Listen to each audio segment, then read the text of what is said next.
हाँ दोस्तों, बहुत ध्यान से सुनिएगा कि आज हमारा मंथन का जो टॉपिक है वो है प्रार्थना और उपवास। मैं आपको सबसे पहले बता दूं, प्रार्थना उपवास परमेश्वर के नजदीक जाने का अगर साधन है, मुझे उस पर कोई दिक्कत नहीं है।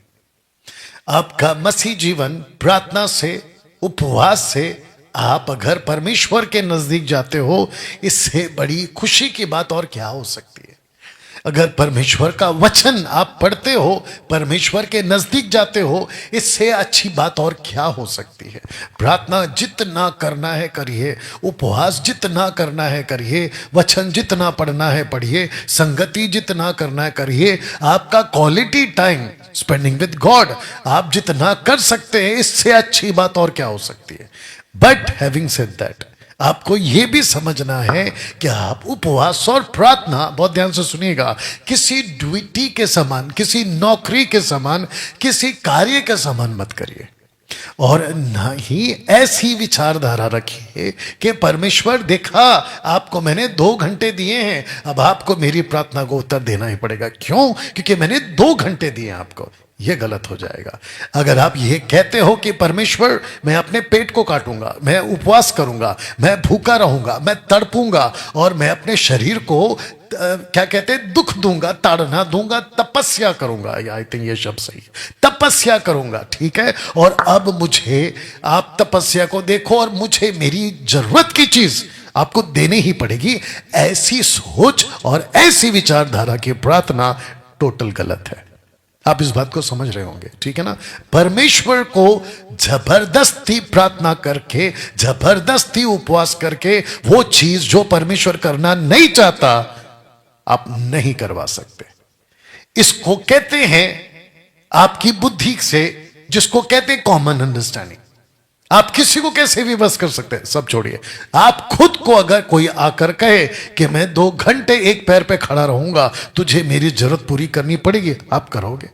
आप उसको मूर्ख कहोगे, कहोगे कि भाई तू पागल है क्या, जिस चीज को मैं करना नहीं चाहता हूं तू मेरे सामने तपस्या करके वो चीज को मनवा क्यों रहा है। वैसे ही परमेश्वर भी आपकी मर्जी पर, परमेश्वर आपके मर्जी पर काम नहीं करेगा। तो जिसके चलते दोस्तों एक वचन आपके बीच में पढ़ने जा रहा हूं, और वह है पहला यूहन्ना की किताब, उसका 3रा अध्याय और वचन 22। First letter of John chapter 3 and verse 22 लिखा है कि जो कुछ हम मांगते हैं वह, यानी परमेश्वर हमें उससे मिलता है क्योंकि हम उसकी आज्ञाओं को मानते हैं और जो उसे भाता है वही करते हैं। तो इसका मतलब यह हुआ कि आपके प्रार्थना में यहां शर्तें लागू हो गई है। शर्तें क्या हैं? अगर परमेश्वर की आज्ञाओं को मानते हो और जैसा उसको लगता है वैसे तुम करते हो, तब जाकर वो आपकी प्रार्थना को सुनता है। इसी किताब में first letter of John chapter 5 and verse 14 देखो क्या लिखा है। कहता है, आइए इसको सुनते हैं। कहता है, ओके, वचन 15 कहता है, first letter John chapter 5 verse 15 कहता है, हम जानते हैं कि जो कुछ हम मांगते हैं वह हमारी सुनता है, तो यह भी जानते हैं कि जो कुछ हम उसने उसे मांगा है वो पाया है। वचन 14 कहता है, वचन 14 कहता है, वचन 14 कहता है, हम उससे जो यह होता है वह यह है, यदि हम उसकी इच्छा के अनुसार कुछ मांगते हैं तो वो हमारी सुनता है।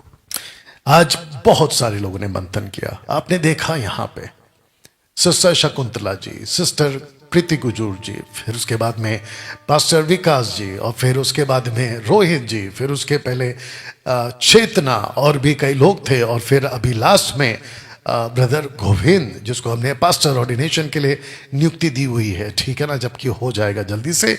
उन सब ने कई बातों को रखा और उन्हें यही कहा कि परमेश्वर के मर्जी के बगैर कोई भी चीज नहीं हुई है। अगर किसी ने उपवास भी किया है तो वो योजना तहत किया है। आप ओल्ड टेस्टमेंट का कोई भी घटना उठाकर देख लो, उन सब के पीछे कोई ना कोई पर्पस था, कोई ना कोई मर्जी थी, उसी के चलते परमेश्वर ने उनकी प्रार्थना को सुना। आपको कुछ चीजें बता देता हूं अभी, उसके बाद फिर मैं फिनिश कर दूंगा, ठीक है ना। फेसबुक और यूट्यूब वालों खूब शेयर करिए, ध्यान दीजिएगा। आपको पता है कि कुछ प्रीचर्स हैं तब भी और आज भी, और उनमें से मैं समझता हूं कि कुछ 20-30% लोग इस पृथ्वी को छोड़कर जा चुके, अब कुछ जिंदा भी हैं, ठीक है ना, पुराने लोग, जिसके चलते वो किताबें लिखते थे, अपनी अपनी किताबों में मेंशन करते थे, हालांकि मैं नाम ले सकता हूं बट अभी फिलहाल उसकी जरूरत नहीं है। कहते हैं कि जब मैं उपवास में बैठा था तो मुझे स्वर्गदूत का दर्शन मिला। उसको पढ़कर बहुत सारे यूथ, बहुत सारे पास्टर्स और बहुत सारे लोग उसके द्वारा आकर्षित होते हैं, कहते हैं कि अगर परमेश्वर उसको दर्शन दे सकता है फास्टिंग में तो मैं भी करूंगा। इसको कहते हैं नकल करना। अब मुझे नहीं पता कि वो व्यक्ति सो कॉल्ड पास्टर, प्रीचर जो भी था वो उसने किसकी लीडिंग में करी, लेकिन उसकी लीडिंग को देखकर आप अगर ये कहोगे कि उसने किया मैं भी करूंगा, ये बिल्कुल गलत हो जाएगा। और फिर से कहता हूं कि परमेश्वर को वो करने पे मजबूर मत करिए जो वो आपके लिए नहीं करना चाहता। सबसे बेस्ट है परमेश्वर आपको पहले समझना है, परमेश्वर को आपको पहले समझना है, परमेश्वर आपके लिए क्या चाहता है आपको पहले वो समझना है। और साथ ही साथ आपको ये भी समझना है कि परमेश्वर की मर्जी पे अगर आप चल रहे हैं तो परमेश्वर की मर्जी पे क्योंकि चल रहे हो वो खुद ही कराएगा। आपको दान चाहिए, 9 वरदानों में से दान चाहिए, उसकी मर्जी होगी तो ही मिलेगा। आपकी उपवास और प्रार्थना से कुछ नहीं होगा। ओ डैनियल भाई, जैसे बच्चे जिद करते हैं चॉकलेट चॉकलेट पप्पा, चॉकलेट पप्पा चॉकलेट, ठीक है ना, तो वो पप्पा है और ये माइंड सेटअप अलग है, यहां का जो सिस्टम है वो कॉन्सेप्ट अलग है। आप जब परमेश्वर की बात आते तो ये एग्जाम्पल वहां नहीं थोप सकते। यहां सृष्टिकर्ता परमेश्वर की बात हो रही है तो ये एग्जाम्पल मत थोपिए कि पप्पा पप्पा चॉकलेट दे दो, नहीं होगा। परमेश्वर अपनी मर्जी के बाहर कोई काम नहीं करता, इसलिए तो लिखा है इफिसियों 5:10 में, 5:10 में कि परखो उसे क्या भाता है। आपको पहले परखना है और वो चीज मत मांगिए जो परमेश्वर आपको देना नहीं चाहता। अगर उसकी मर्जी होगी तो वो आपको जरूर देगा। एग्जाम्पल के तौर पे अगर आपको उसने कहा है कि जाओ प्रीच करो, अगर उसने भेजा है तो वो आपको चंगाई का दान देगा। अगर उसने कहा कि जाओ प्रीच करो तो वो आपको प्रार्थना में सामर्थ्य भी देगा। अगर उसने कहा कि जाओ वहां सभा चलाओ या उनको प्रीच करो तो आपको भाषा नहीं आती वो भाषा देगा, जिसको मैं खुद मानता हूं, और वो है ग्लोसा और ग्लोसोलालिया, जो कि वो देता है और वो दे सकता है, क्योंकि हम परमेश्वर को बांध के नहीं रख सकते अपनी डॉक्ट्रिन और टीचिंग के मामले में। मैं इस बात को मानता हूं, हालांकि किस तरह वो क्लियर हो जाएगा कि जिब्रिश का मसला क्या है। तो दोस्तों इस बात को समझिएगा कि परमेश्वर को जबरदस्ती कुछ भी मत करिएगा। साथ ही साथ एक लास्ट बात कह देता हूं, कई लोग कहते हैं कि लेंट डे जो 40 डेज का होता है, कैथलिक कॉन्सेप्ट है, क्या उसमें उपवास करना चाहिए? फिर वापस वही का बात आ गई, आप देखा देखी क्यों कर रहे हो। हाँ, जो कैथलिक वाले, क्योंकि मैं भी पहले कैथलिक था, तो जो कैथलिक वाले होते हैं वो रूढ़िवादी हो जाते हैं, क्योंकि वो देखते हैं कि पूरा का पूरा चर्च ऐसा कर रहा है तो मुझे भी करना है, तो वो उसके कॉन्सेप्ट में चले जाते हैं। तो ये तो वो कॉन्सेप्ट हो गया। परमेश्वर से पूछोगे तो परमेश्वर ने बाइबल के अंदर ऐसा कोई नियम नहीं बनाया। आप डैनियल को कॉपी मत करो क्योंकि उसने 21 दिन प्रार्थना की है, आप यीशु को कॉपी मत करो क्योंकि उन्होंने 40 डेज फास्टिंग किए। यरमाया, झरमाया, आइजाया, हेजेकियल, ऐसे जितने भी प्रॉफिट्स या प्रभु के दास है या जिसने भी प्रार्थना की है उसकी कॉपी मत करिए, उसको पढ़िए, वहां से क्या सीख सकते लीजिएगा, लेकिन कट टू कट कॉपी मत करिए। जैसे गोविंद ने कहा कि कई लोग मर भी गए, फास्टिंग कैन बी डेंजरस, और वो ऐसी ऐसी चीजें कर जाते हैं जो परमेश्वर उनको करने को नहीं कहता। तो देखा देखी मत करिए। डैनियल भाई, क्या हम हफ्ते में 1 दिन उपवास कर सकते हैं? That is up to you, वो आपके ऊपर है। अगर आपको लगता है कि 1 दिन मैं शांति से बैठ के मेडिटेट कर सकता हूं तो बिल्कुल करिए, यह आपका चॉइस है। लेकिन चर्च का पास्टर कहता है कि आज पूरा का पूरा चर्च फास्टिंग करेगा और मैं कहता हूं इसलिए करेगा, तो फिर वहां पे दिक्कत आ जाती है। पास्टर को कहना है कि जिस जिसको लीड होता है, जिस जिसको अगुवाई होता है, सिचुएशन आ गए, जैसे कि कोई समस्या आ गई, कोई शहर में आपत्ति आ गई, तो उसको लेकर फास्टिंग करना है, प्रार्थना करना है, तो पास्टर ने कलीसिया पर थोपना नहीं है, बल्कि उनको कहना है यह समस्या है, अगर आप में से किसी को लगता है तो आइए हम प्रार्थना करें। यह हो सकता है। और परमेश्वर की इच्छा के बगैर वो चाहे कोई भी आपदा हो, वो चाहे कोई भी नैसर्गिक आपदा हो, जिसको कहते हैं ना कि आपत्ति आ गई, विपत्ति आ गई, परमेश्वर के मर्जी के खिलाफ वो कभी ठीक नहीं होगा। अगर परमेश्वर चाहेगा तो आपके प्रार्थना के बगैर भी हो जाएगा। तो इच्छा जानो, इच्छा पूछो, प्रभु ये क्यों हो रहा है, लॉजिक लगाओ, वचन को पढ़ो, दिमाग लगाओ, आत्मिक दिमाग लगाओ। एक घटना याद आ रही है, एक व्यक्ति है पंजाब का, कहते हैं कि हमारे पास तो सुपर नेचुरल प्रार्थना करने का गिफ्ट है। कौन सा वाला, समझ गए होंगे, रबा रबा शबा शबा लाबा लाबा तेरी आंखों का जादू। अब आप हालत देख लो पंजाब का। हालांकि एक तरफ दुख का बात है कि तबाही हो रही है, लाखों लोगों को दिक्कत आ गई है, बट उसके बीच में ऐसे लोग गए कहां, यह फिर प्रश्न उठता है। आपने तो झूठ बोला था, फिर आपने तो पब्लिक को धोखा दिया था कि मेरे पास में सुपर नेचुरल टाइप का पावर प्रार्थना है। फिर मेरा क्वेश्चन है, वो आज कहां गया? आपके सुपर नेचुरल प्रार्थना के प्रभाव ने आपकी इतनी आपदा को रोका क्यों नहीं पहले से?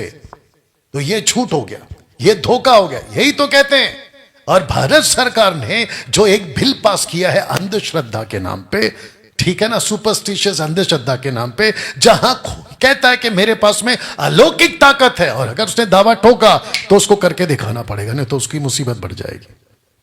तो ऐसे धोखे से भरे बचे, ऐसे धोखे के सेवकों से बचे जो आपको उल्लू बनाते हैं कि 3 दिन का फास्टिंग में आपका सब ठीक हो जाएगा। आज मुझे कॉल आया हैदराबाद से, कहती है वो बहन कि किसी ने कहा आपको अन्य भाषा सीखना होगा। सोचिए, कहते आपको अन्य भाषा सीखना होगा। वो सिस्टर चली गई 3 दिन के लिए हैदराबाद में, तेलुगु वालों के बीच में, वहां उसने अन्य भाषा का दान को, जो लूसीफर की भाषा, उसको लिया। अब वो उससे ग्रस्त हो गई और वो मुझे कॉल करके कहते कि डैनियल भाई, ये दुष्ट आत्मा से मैं कैसे छुटकारा पाऊं?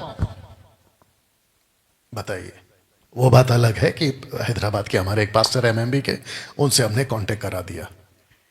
ऐसी भी दिक्कत है, दर्शन मांगते प्रार्थना में, स्वर्गदूत का दर्शन दे दो मुझे, प्रभु आपका दर्शन दे दो, बिल्कुल बकवास, नहीं होगा। उसकी मर्जी के बगैर पत्ता नहीं हिलता, ठीक है ना। चलिए दोस्तों, आशा करता हूं आप इस बात को समझ चुके हैं। फिर से आपको एक बार याद दिला देता हूं कि हम जो हैं अगले संडे 10 बजे नहीं मिलेंगे जी। अगले संडे 10 बजे हम नहीं मिलेंगे। हम मिल रहे हैं वी चंद्रा के साथ ओपन डिबेट पर, और जो टॉपिक है वह है glossa versus gibberish. Glossa versus gibberish. तो जितने भी pentecostal pastors, charismatic pastors, independent pastors, Maharashtra के, भारत के, मुंबई के, जहां कहीं के भी हैं, मैं सबको वेलकम करता हूं। आइए और सीखिए, देखिए कि उस दिन 21 तारीख को क्या हो रहा है। मैं इसका नाम क्या है, वी चंद्रा जी, आपको भी कहना चाहता हूं, आपकी तरफ से जितना हो सकता है सोशल प्लेटफॉर्म पे आप लोगों को वेलकम करिए।